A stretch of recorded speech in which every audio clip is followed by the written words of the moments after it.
In this video, we are going to explain what a blockchain is in very basic terms. By the end of the video, you'll be able to explain this life-changing technology to those you love. So let's dive into what a blockchain is. What is a block in terms of cryptocurrency? A block is just a collection of records for the OG Bitcoin. This data is literally just a list of transactions. If we were dealing with Ethereum, it's usually just transactions, but it can be a few other things like smart contracts, for example. For other altcoins, they could be the usage of your Wi-Fi or files or documents. Nonetheless, a block is just a collection of records. For this example, to explain what a blockchain is, I'm gonna stick with record of transactions. Like in Bitcoin specifically, we call this record a ledger because it is a record of value exchanging hands. Now, one thing you need to know is that blocks do have limits and they can only have so many transactions in them. So we have to keep adding more blocks. For example, Bitcoin has an average of 1,500 transactions in one block right now. Now, this number does change. Just know that these blocks do fill up and then we have to do something with them. Well, what do we do when all these blocks are full? We add them to the network. Now, you might be asking, how do we do that? Well, we do something called mine them. And since Bitcoin is a proof of work model, we have to prove that we mine them. This brings us to something called a hash. So the next big question is, what is a hashing function? A hashing function is a system where you can put something into it and it'll output a hash. There's a ton of math happening inside this magical black box, but essentially you give it something and it gives you something. In this case, Bitcoin uses the SHA-256 hashing function. SHA stands for Secure Hashing Algorithm,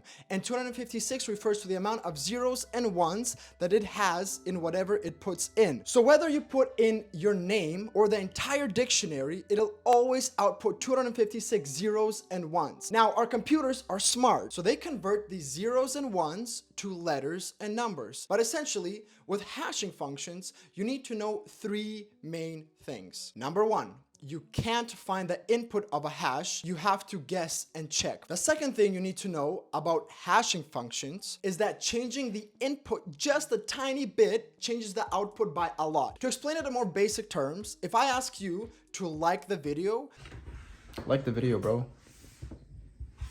you would get this output. And if I said like and subscribe, also like subscribe, I don't know, you would get completely different output right here. See, these are completely different even though we just added one word. Lastly, the third thing you need to know is that calculating the hash takes time.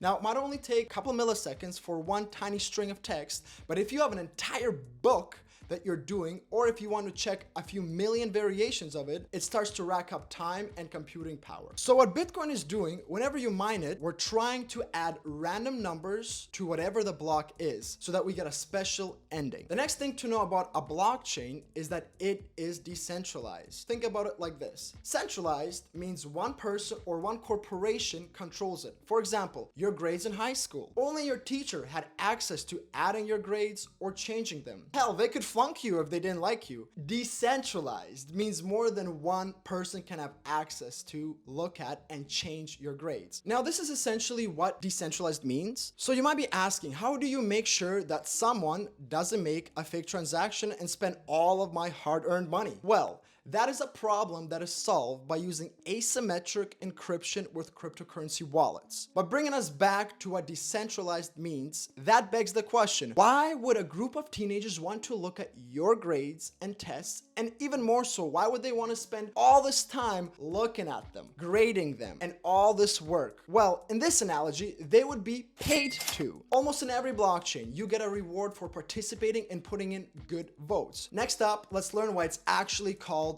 a blockchain. With Bitcoin, there are two extra things you need to know about. Number one, whoever solves the block and finds the magical hash that has however number of zeros and ones we're looking for, they then add Thomas and Manny's crypto account received 2 Bitcoins for mining at the top of the block. Secondly, you need to know that they add the hash of the last block to it. So the password of the last block gets added to another block, and then that hash is actually used to calculate the previous block's hash. hash. So this makes it a chain, since each block refers to the last one. Remember when we talked about hashing function SHA-256? Well, if you change it just a little bit, it changes the entire thing. Well, that's how we can make sure someone doesn't go back and add more money into their account in an old block. I hope that I made this confusing topic just a little bit more helpful for you to understand. Thank you for watching this video, and if you enjoyed it, please give us a like to reward our hard work, and think about subscribing if you haven't for more amazing videos like this one. We hope to see you in our next video.